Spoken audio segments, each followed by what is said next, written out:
الحمدللہ رب العالمین، الصلاۃ والسلام علی رسول محمد صلی اللہ علیہ وسلم۔ مجید والفرقان الحمید، ان اللہ مع الصابرین۔ صدق اللہ المولانا العظیم وبلغنا رسولہ النبی الامین المختار الکریم، ذلک لمن الشاہدین الشاکرین والحمدللہ رب العالمین۔ وقال اللہ تعالی فی شان حبیبہ الکریم، ان اللہ وملائکتہ یصلون علی النبی یا ایھا الذین آمنوا صلوا علیہ وسلموا تسلیما۔ اللهم صل علی سیدنا شفیعنا نبینا مولانا محمد وعلی آلہ وصحبہ وسلم۔ جیسا کہ آپ تمام حضرات اس سے بخوبی واقف ہے کہ میں نے بھی آپ کے سامنے جس چیز کی تلاوت کی یعنی خدا کا کلام قرآن مجید، اور آپ اس سے بھی ناآشنا نہیں کہ جس معروف آیت کریمہ کی میں نے تلاوت کا شرف حاصل کیا۔ پروردگار عالم ارشاد فرماتا ہے، بے شک اللہ صبر کرنے والوں کے ساتھ ہے، ان اللہ مع الصابرین۔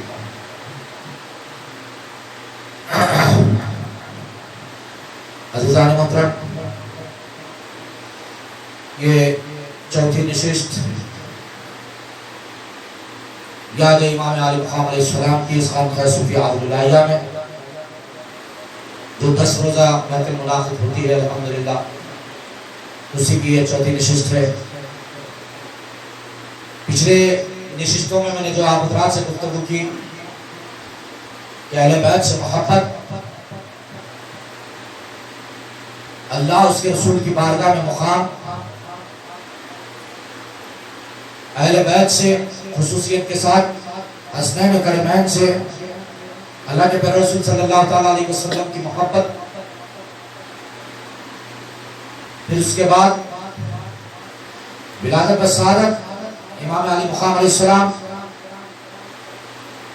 اس پہ پھر جو ہے شہادت امام علیہ السلام کی خبر، اس پہ جبرائیل امین کی تعزیت، یہ مکمل واقعات جو ہے ایک کے بعد دیگر میں نے آپ حضرات کے سامنے جو ہے رکھنے کی سعادت حاصل کی۔ اور پچھلے نشست میں نے آپ حضرات کو جس جگہ پہ چھوڑا تھا وہ جگہ یہ تھی کہ جو ہے امام مسلم علیہ السلام کو سرکار امام علی مقام علیہ السلام طلب فرماتے ہیں اور کوفہ روانگی کے لیے جو ہے آپ کو حکم فرماتے ہیں۔ جس وقت جو ہے کوفہ کی روانگی کے لیے امام مسلم جو ہے روانہ ہوتے ہیں تو راستے میں جو ہے ایک شکاری کے اوپر آپ کی نظر پڑتی ہے۔ جب اس شکاری کو آپ نے دیکھا تو وہ شکاری جو ہے ایک ہرن کو جو ہے شکار کر کر اس کو ذبح کر رہا تھا۔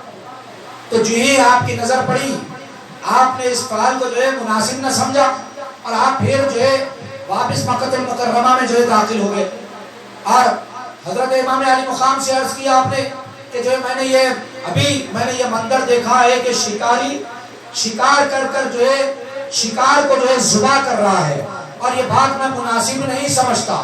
تو امام علی مقام علیہ السلام فرماتے ہیں کہ برادر جان، اگر آپ مناسب نہ سمجھو جانے کے لیے تو کوئی بات نہیں ہے، آپ کے بجائے میں کسی اور کو بھیج دوں۔ تو امام علی مقام سے حضرت امام مسلم فرماتے ہیں کہ قسم خدا کی، میری جان میری اولاد آپ کے اوپر قربان، مجھے خدشہ ہے تو کوفیوں کے دھوکے کا خدشہ ہے، اور مجھے خدشہ ہے تو صرف آپ کے لیے خدشہ ہے، ورنہ مجھے اپنی جان کی کوئی پرواہ نہیں ہے، نہ ہی مجھے اپنی اولاد کی کوئی پرواہ ہے۔ یہ کہتے ہوئے بھائی سے جو ہے اجازت لیتے ہیں، لیکن آپ جانے کی سمت بدل دیتے ہیں۔ اب جو روانہ ہوتے ہیں آپ مدینہ المنورہ کے راستے سے روانہ ہوتے ہیں، مدینے کے جو ہے آپ راستے سے روانہ ہوتے ہیں۔ مدینہ المنورہ سے آپ نے جو ہے راستے کا انتخاب کیا، آپ مدینہ المنورہ سے جو ہے مدینہ المنورہ میں داخل ہوئے، حضور پاک علیہ الصلوۃ والتسلیم کے پاس، پھر آپ نے حاضری دی، آپ کی حاضری ہوئی، پھر اس کے بعد آپ نے جو ہے کچھ نوافل کثرت وہاں سے ادا کی، کچھ نوافل کی آپ نے کثرت کی۔ میرے بھائی اگر ٹوٹی ہے تو ٹوٹی پہن لے، یا جو ہے سر کے اوپر دستی باندھ لے، ایک مرتبہ درود پاک پڑھو، اللہم صل علی سیدنا شفیعنا محمد۔ عزیزان گرامی، امام مسلم علیہ السلام سرکار کی بارگاہ میں حاضر ہوئے، دعائیں کی، مناجات کیے، اس کے بعد میں جو ہے کثرت نوافل ادا کی۔ حضرت نبی صلی اللہ علیہ وسلم نے جو ہے کافی دیر تک رکے رہے، پھر وہاں سے اپنے صاحبزادے حضرت ابراہیم و حضرت محمد کے ساتھ آپ نے جو ہے بڑے تکلیفیں بڑے مصیبتیں برداشت کرتے ہوئے مکۃ المکرمہ سے جو ہے مدینے کو تشریف لائے، مدینے سے جو ہے آپ نے کوفے کا سفر مارا۔ کوفے میں جو ہی داخل ہوتے ہیں لوگوں کا ایک اثر دھم ہو گیا، ایک لوگ جو ہے تنتنا بن گیا لوگوں کا۔ آپ نے مختار کے گھر پہ جو ہے رہنا پسند کیا، وہاں پہ جو ہے کثرت سے لوگوں نے جو ہے آپ کے دست ببرکتہ کے اوپر امام عالی مقام علیہ السلام سے وعدہ اور وفا کی جو ہے آپ نے جو ہے بیعت کی۔ یہاں تک کہ روایتوں میں آیا کہ جو ہے 2 یا 3 دن کے اندر اندر جو ہے 18,000 لوگوں نے بیعت کر لی، 18,000 لوگوں نے جو ہے بیعت کر لی 2 یا 3 دن کے اندر اندر۔ اب امام مسلم علیہ السلام نے جو ہے اپنے برادر جان حضرت امام علی مقام علیہ السلام کو جو ہے خط لکھا کہ یہاں کے کوفی اس وقت جو ہے وعدہ کرنا چاہتے ہیں، کوفی اپنے تلواروں کو میانوں سے جدا کر چکے ہیں آپ کی حفاظت کے لیے، اور کوفی جو ہے اس وقت یزید سے بیزار ہے، اور کوفی یہ چاہتے ہیں کہ جو ہے کوئی سچا رہبر آ جائے جو ان کی رہبری کرے، جس کے دست ببرکتہ پہ یہ بیعت کر کر اللہ اس کے رسول کی بارگاہ میں اپنے لیے کامیابی اور کامرانی چاہتے ہیں، دین کی سرخوری کے لیے جینا اور مرنا چاہتے ہیں، دین کی سرخوری کے لیے جو ہے یہ جینا اور مرنا چاہتے ہیں۔ اس وقت یہ کثرت سے وعدہ کرتے ہوئے 18,000 لوگوں نے جو ہے بیعت کر لی۔ امام علی مقام علیہ السلام کو آپ نے خط لکھ دیا۔ یہاں اس درمیان میں جو ہے کوفہ میں جو ہے معاملہ یہ ہوا کہ جو ہے یزید کے حوالی بھی موجود تھے، یزید کے چاہنے والے، یزید کے غلام بھی جو تھے، یزید کے گھوڑوں کے اوپر پلنے والے، آج جیسے جو ہے یزید کو جو ہے اگر کچھ کہو تو جیسے حلقوں سے آواز نکلتی ہے، زبانیں جو ہے امام علی مقام علیہ السلام کی بارگاہ میں لان تان کرتے ہوئے جیسے آج یزیدی نظر آتے ہیں، اس وقت بھی یزید کے حوالی موجود تھے۔ انہوں نے یہ پلان کیا کہ جو ہے فوری ایک قاصد کو جو ہے منتخب کیا یزید کی بارگاہ میں، جو ہے یزید کے حضور جو ہے خط لکھ کر جو ہے یزید کے پاس روانہ کر دیا کہ کوفہ کے لوگ اس وقت اپنی تلواروں کو میانوں میں رکھنے کے لیے تیار نہیں ہیں، کوفہ کے لوگ علم بغاوت بلند کر چکے ہیں، اور امام حسین علیہ السلام کے برادر چچیرے بھائی امام مسلم بن عقیل آ چکے ہیں، اور 18,000 لوگوں نے 2 یا 3 دن کے اندر بیعت کر لی۔ اور جب تک ہمارا یہ خط اے یزید آپ کو ملے، اس وقت تک شاید کوفہ کے یہ لوگ ملک شام کے اوپر حملہ بھی کر دیں، چڑھائی کر دیں، اور یہی وہ لوگ ہیں جو اس وقت عرب کے اندر جو ہے علم بغاوت بلند کر رہے ہیں۔ اور اگر امام حسین اگر یہاں آ جاتے ہیں، کوفہ میں اگر آپ تشریف لا لیتے ہیں، تو یقین جانو تمہاری حکومت کی کوئی خیر نہیں ہوگی، پھر تم کو کوئی امیر المومنین تسلیم نہیں کرے گا۔ لوگ تمام کے تمام جو ہے امام علی مقام علیہ السلام کے دست ببرکتہ کے اوپر بیعت کر لیں گے۔ مسلسل یہ خط کے اندر جو ہے باتیں بیان کی گئی۔ حضرات گرامی، جس وقت یزید کے پاس خط پہنچا، یزید نے جب قاصد سے خط کو لے کر پڑھا تو یزید کے پاؤں کے نیچے سے زمین کھسکنے لگی۔ یزید کے جو ہے مورخ دان لکھتا ہے کہ یزید کی کن پٹیوں سے پسینے ٹپکنے لگے۔ جب کوئی انسان اگر کسی ہیبت میں آ جاتا ہے، آپ غور کر کے دیکھیں، کسی کی اگر کوئی طبیعت خراب ہو رہی ہے، کوئی مصیبت آ گئی ہے، کوئی تکلیف آ گئی ہے، تو اس کی کن پٹیوں سے پسینہ ٹپکتا ہے، یہ علامت ہے۔ تو اس وقت بھی یزید کی کن پٹیوں سے پسینہ ٹپکنے لگا، ایسا پسینہ گر رہا تھا، اس کے پیروں کے نیچے سے زمین کھسک رہی تھی۔ پورے عمرہ یزید کے پریشان ہو گئے کہ یہ کیا کیفیت ہو گئی، یہ کون سا وقت آ گیا کہ جو ہے علم بغاوت بلند ہونے کو ہے۔ اگر یہ لوگ حملہ کرتے تو اس وقت شامی حکومت میں اتنی طاقت نہیں ہے کہ امام حسین یا امام مسلم کا مقابلہ کر سکے۔ اور ایک وقت کا اندازہ ان لوگوں کا یہ تھا کہ اگر امام مسلم اگر امام حسین کے بجائے ہی اگر امام مسلم اگر اپنی تلوار کو نکال کر اگر یلغار کا حکم دے دے تو ایک ہی وقت میں 40,000 کا لشکر شامی لشکر کے اوپر ٹوٹ پڑے گا۔ 40,000 کا لشکر جو ہے ایک وقت میں کوفہ سے جو ہے شامیوں کے اوپر ٹوٹ پڑے گا، اور شامیوں کی کوئی خیر نہیں ہے۔ پریشان ہو گئے، تمام کے تمام جمع ہو کے میٹنگ کرنے لگے۔ کچھ دیر کے بعد اس میں بیٹھے ہوئے ضعیف ملون نے یہ کہا کہ ہو سکتا ہے ایک ہی ہمارے پاس راستہ بچا ہے. تو یزید نے پوچھا کہ وہ کیا راستہ؟ فرمایا کہ جو ہے راستہ یہی ہے کہ یہ تمام جیت اور ہار کا انحصار اس وقت اگر کسی کے اوپر موجود، کسی کے اوپر اگر معین ہے تو وہ ہے کوفیوں کی وعدہ اور وفائی. اگر کوفی اپنے وعدے سے اگر پھر جاتے ہیں تو پھر امام مسلم کو پھر کوئی یار و مددگار نہ ہوگا، کوفہ میں پھر وہ پھر یار و مددگار ہو جائیں گے. تو یزید نے پوچھا کہ اب کرنا کیا چاہیے؟ تو کہا کہ ایک ایسے گورنر کا انتخاب کیا جائے، ایک ایسے گورنر کا انتخاب کیا جائے جو کوفہ جائے تو کوفیوں کے اوپر یہ اپنا تسلط کر دے، یہ اپنے کوفیوں کے اوپر یہ اپنی جو ہے رعب، اپنی ایک ڈھال جو ہے چھوڑ دے کہ جس کے جانے کی وجہ سے تمام کے تمام کوفی تھرا اٹھے اور کوفی اس کے خلاف جو ہے کوئی علم بغاوت نہ کر سکے، نہ جو ہے کوفیوں سے جو ہے کوئی گفتگو کرنے کی جرأت محسوس کر سکے. تو جو ہے یزید نے پوچھا تو پھر یہ ہے کون؟ تو کہا کہ بصرہ کا گورنر عبداللہ ابن زیاد. عبداللہ ابن زیاد جو تاریخ میں ابن زیاد کے نام سے مشہور ہوا. ابن زیاد ایسا ملون مورخ دان جس وقت بھی لکھا ہے ساتھ میں لعنت لکھی گئی ہے. مقرر غلام حسین جب بھی اگر کوئی گفتگو کرتا ہے تو ابن زیاد کے اوپر لعنت کرتا ہے. تاریخ کربلا میں 3 اشخاص، ایک خود یزید ملون، دوسرا شمر بن جوشن، تیسرا ابن زیاد.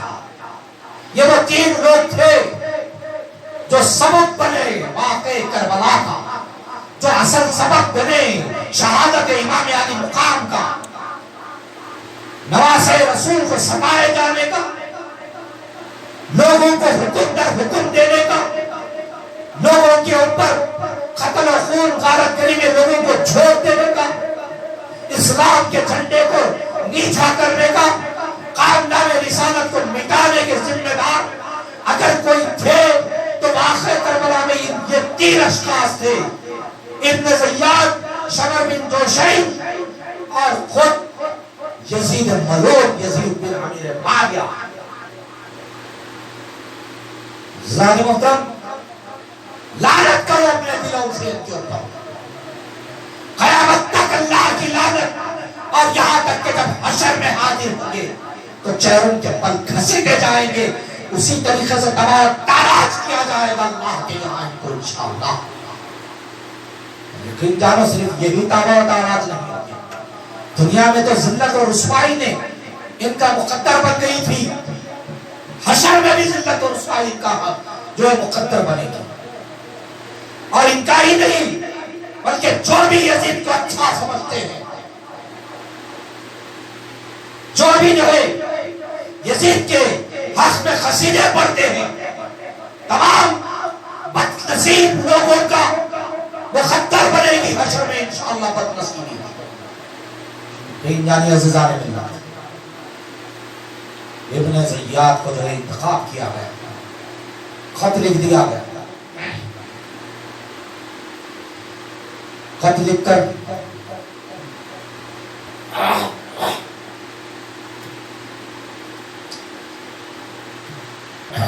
تو میں یہ عرض کر رہا ہوں، امام مسلم کے دفتر برکتہ کے اوپر لوگ 18,000 جو ہے جمع ہو چکے. امام مسلم علیہ السلام نے جو ہے خط لکھ دیا، خط لکھ کر جو ہے روانہ کر دیا مکہ المکرمہ ادھر. اب یہاں یزید کے پاس سے بھی اسی دن ابن زیاد کا انتخاب ہوا، ویسے ہی تیز ترار خاصد کا انتخاب کیا گیا کہ بہت تیزی کے ساتھ گھوڑا دوڑاتے ہوئے یزید کا خط لے کر ابن زیاد کے پاس پہنچا جائے، ابن زیاد کے پاس پہنچا جائے یزید کا خط لے کر اسی تیزی کے ساتھ. فوری جو ہے خاصد روانہ ہو گیا. ابن زیاد جو بصرہ میں موجود تھا اس کو جو ہے خط ملا، وہاں کے عمرہ بصرہ کو جو یہ خط ملا، ادھر سے امام علی مقام علیہ السلام نے اپنا ایک قاصد کا انتخاب کیا، اور اسی تیزی کے ساتھ امام حسین علیہ السلام نے بھی بصرہ کے عمرہ کے پاس ایک خط کا روانگی کی کہ لوگوں، میرے بھائی تو میں نے مسلم کو جو کوفہ روانہ کر دیا ہے، اب انتظار مجھے اس بات کا ہے کہ جو وہاں سے کیا خط آتا ہے، وہاں سے کیا جواب آتا ہے، کہ امام مسلم مجھے کیا لکھیں گے، کہ جو ہے وہاں کے لوگ وعدہ کر رہے ہیں یا نہیں کر رہے ہیں، جو بھی ہے دیکھتے ہیں۔ لیکن اگر مجھے امام مسلم کے ساتھ اس بات میں اگر جواب آئے کہ اگر حامی بڑھ دی جائے کہ مجھے اگر روانہ ہونا ہے تو میں تو جاؤں گا کوفہ کو، لیکن اہل بصرہ میں تم سے یہ چاہتا ہوں کہ تم بھی وعدہ وفائی کرو، میں تم سے یہ چاہتا ہوں کہ ایک بہترین شخص کا تم انتخاب کرو جو تمہیں اللہ اس کے رسول کی راہ دکھائے، اور اس وقت روئے زمین پہ سوائے میرے کوئی نواز رسول موجود نہیں ہے۔ اس وقت روئے زمین پہ سوائے میرے نواز رسول کوئی موجود نہیں ہے، اگر تم چاہو تو میں تمہاری بہترین رہبری کر سکتا ہوں۔ والسلام، امام علی مقام علیہ السلام نے جو خط لکھ کر جو بصرہ روانہ کر دیا۔ ادھر ابن زیاد کے پاس خط پہنچ چکا یزید کا، ادھر سے جو امام مسلم کا خط مکہ المکرمہ پہنچ چکا۔ تین خط ایک وقت میں تین الگ الگ جگہوں پہ پہنچ گئے، دو خط بصرہ ہے، ایک خط مکہ المکرمہ پہنچا۔ امام حسین علیہ السلام نے خط دیکھ لیا، خط دیکھنے کے بعد میں امام نے قصیدہ کر لیا کہ جو ہے روانگی مکہ المکرمہ سے جو ہے آپ کوفہ کی روانگی کا ارادہ کر لیا۔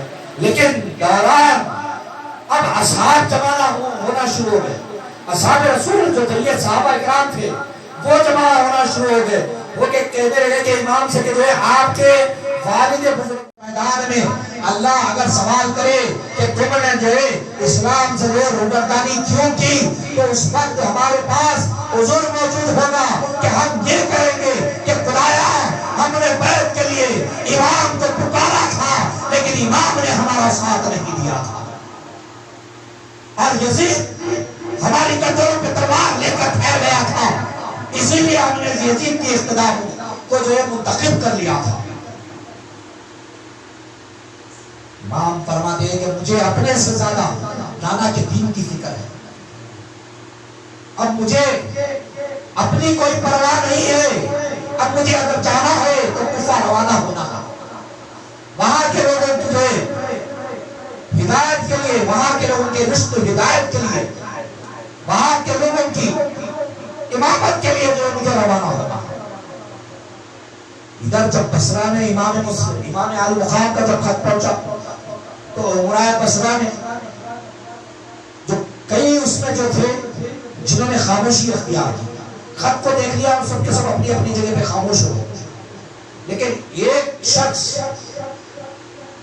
اٹھ کر یہ کہنے لگا کہ کہیں یہ عبداللہ ابن زیاد کا خط تو نہیں ہے، یہ کوئی عبداللہ ابن زیاد کا جاسوس تو نہیں ہے، کہ کہیں یہ ہمارا ٹیمپریچر تو ناپ رہا نہیں ہے، یہ دیکھ تو نہیں رہا ہے ہماری سوچ و فکر کے اوپر جو ہے یہ اپنی سوچ و فکر کو غلبہ تو نہیں دے رہا ہے، کہ کہیں یہ ہم کو جو ہے ناپ تو نہیں رہا کہ ہم عالم بغاوت بلند کر کے امام علی مقام علیہ السلام کے ساتھ تو ہونے والے نہیں ہیں، کہ کہیں ہم امام علی مقام کے ساتھ تو ہونے والے نہیں ہیں۔ لہٰذا یہ کہتے ہوئے ابن زیاد نے امام علی مقام علیہ السلام کے اس قاصد کو اور خود اس خط کو لے کر جو فوری ابن زیاد کے پاس پہنچ گیا اور وہ خط دیا۔ جیسے وہ خط پڑھتا ہے ابن زیاد جو ہے جلال میں آ جاتا ہے، چہرہ سرخ ہو جاتا ہے اور فوری جو ہے اس قاصد کو وہیں پہ قتل کر دیتا ہے۔ اور دوسرے دن فجر میں جامع مسجد بصرہ میں تمام لوگوں کو جمع کیا۔ جامع مسجد بصرہ کی کئی ایک تاریخیں ہیں میرے بھائی، ویسے ہی جو ہے یہ بھی ایک تاریخ ہے۔ جامع مسجد بصرہ میں ایک ذات آئی، نماز ادا کر رہی تھی، میں کچھ دوسرا واقعہ آپ کو سنا رہا ہوں۔ ایک وہ ذات آئی، جامع مسجد بصرہ کی اہمیت بیان کرتے ہوئے عرض کروں کہ جو جامع مسجد بصرہ میں ایک ذات آئی جو نماز عرض کر رہی تھی۔ ابھی لوگوں میں زیادہ مشہور نہیں ہوئی تھی یہ ذات، لیکن اللہ جب اپنے ولیوں کا انتخاب کرتا ہے، اگر ان کو مشہور کرنا چاہتا ہے تو لوگ جوش در جوش اس کے پیچھے ہوتے ہیں. اور یہ جمعے کا دن تھا، اس شخص کے نماز پڑھنے کو دیکھ کر لوگوں نے پہچان لیا کہ یہ ذات کوئی اور نہیں بلکہ میرا محی الدین شیخ عبد القادر جیلانی کی ذات ہے، جن کو لوگوں نے غوث اعظم کے نام سے پکارا تھا. یہ وہی مسجد تھی جامع مسجد بصرہ، جہاں سے لوگوں نے غوث اعظم کے نام سے آپ کو پکارا تھا. عزیزان میں بات ہے، حضور غوث پاک سے بڑی محبت ہے میرے بھائی، اسی لیے جو ہے اسنا ہے گفتگو جو ہے وہ بات یاد آ گئی. چنانچہ جو ہے جامع مسجد بصرہ میں تمام کو جمع کیا گیا. اس کے بعد ایک تحذیر آمیز گفتگو جو ہے لوگوں سے کہنے لگا کہ لوگوں تم مجھے جانتے ہو میں کون ہوں؟ میں عبداللہ ابن زیاد ہوں. میں وہی شخص ہوں جو اپنے باپ کے مشاہدت رکھتا ہوں. میں وہی شخص ہوں جو مخالف کو کبھی برداشت نہیں کرتا. اگر مجھے ذری سی بھی بھنک لگی کہ بصرہ میں کوئی علم بغاوت بلند کرنے کے بارے میں سوچ بھی رہا ہے تو بیت کے بارے میں غریب کو پکڑوں گا. کسی رشتہ دار کو کسی رشتہ دار کے عوض چھوڑا نہیں جائے گا. کسی قبیلے کا اگر ایک فرد علم بغاوت بلند کرنے کے بارے میں سوچ بھی لے تو سارے قبیلے کو نشت و نابود کر دوں گا. اور وہ اس کے الفاظ ابن زیاد کہ امیر المومنین یزید ابن معاویہ نے مجھے بصرہ کے ساتھ ساتھ کوفہ کا بھی گورنر مقرر کیا ہے. نعمان بن بشیر جو اس وقت کوفہ کے گورنر تھے ان کو معزول کر دیا گیا اور مجھے وہاں کا گورنر مقرر کر دیا گیا. اور میں امیر المومنین کی اقتداء میں اس وقت کچھ لوگوں کو لے کر یہاں سے وہاں کے انتظام کے لیے جا رہا ہوں اور اپنے بعد اپنے پیچھے اپنے بھائی عثمان بن یزید عثمان بن ابن زیاد کو جو چھوڑے جا رہا ہوں. اگر کسی نے عثمان کے خلاف گفتگو بھی کرنے کی کوشش کی یا امارت کے کاموں میں مداخلت کرنے کی کوشش کی، اگر کوئی عثمان ابن زیاد کی حکم کی حکم عدولی کی تو کوفہ کوئی دور نہیں ہے. ابن زیاد ہوگا اور وہ شخص کا سر ہوگا اور ابن زیاد خود اس شخص کا سر خلام کرے گا. یہ ایک ولولے انگیز تقریر سن کر تمام کے تمام بصرہ کے لوگ تھرا اٹھے اور بصرہ کے لوگوں نے ایک قدم پیچھے لے لیا. یہاں جو ہے کمزور ایمانی کی ایک دلیل پیش ہونے لگی. بصرہ کے لوگوں نے ایک قدم پیچھے لے لیا. اب کوفہ والوں سے کیا شکایت؟ بھروسہ تو ان پہ بھی تھا لیکن انہوں نے بھی جو ایک قدم پیچھے لیا. خیر عزیزان ملت، ابن زیاد وہاں سے روانہ ہو گیا. کوفہ پہنچنے سے پہلے انتظار کرتا رہا کہ جو ہے اندھیرا کب ہو.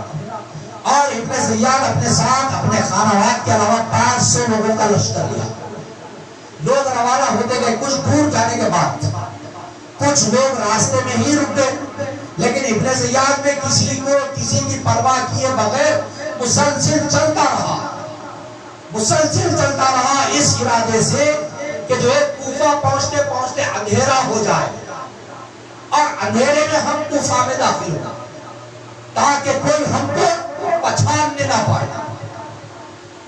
وہاں امام مسلم کے اردا گرد لوگوں نے حلقہ بنا لیا تھا. لوگ چوک در چوک جمع ہونے لگے.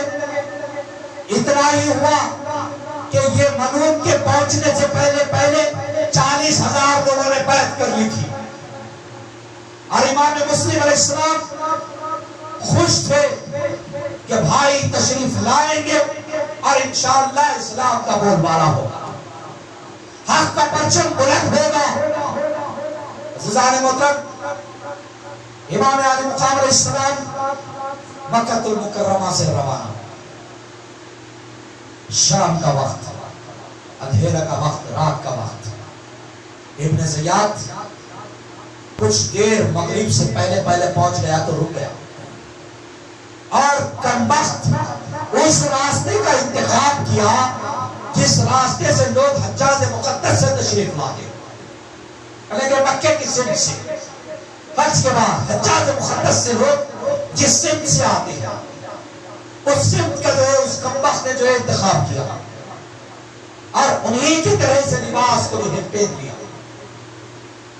جو ہی اندھیرا ہوا روانہ ہو گیا، جیسے ہی شہر میں داخل ہوا، شہر کے دروازے کے پاس جیسے ہی اشخاص کی، لوگوں کی نظر پڑی، لوگوں نے فوری نعرے تکبیر بلند کی، اور جو ہے لبیک لبیک کی صدائیں بلند ہونے لگی۔ لوگ سمجھ گئے کہ یہ تو ابن رسول اللہ تشریف لائے ہیں، یہ تو امام علی مقام تشریف لائے ہیں، کیونکہ لباس ایسا تھا کہ لوگ دھوکہ کھا چکے، اور وہ کمبخت ایک دھاگا باندھ کر اپنے چہرے کو چھپا چکا تھا، اپنے عوامے کے شملے سے دھاگا باندھ لیا تھا، اور جو اس نے جو اپنے چہرے کو چھپا لیا تھا کہ کوئی لوگ مجھے پہچاننے نہ پائے، اور سر جھکائے ہوئے بڑی ادب کے ساتھ نیچی نگاہیں رکھ کر مسلسل چل رہا تھا۔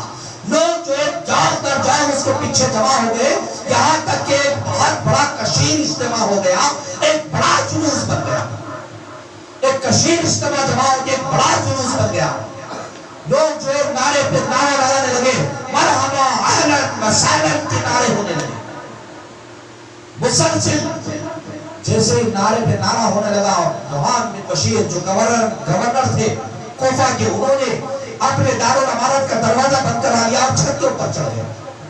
جب یہ قریب پہنچا تو جو ہے آپ نے فوری کہا کہ ابن رسول اللہ،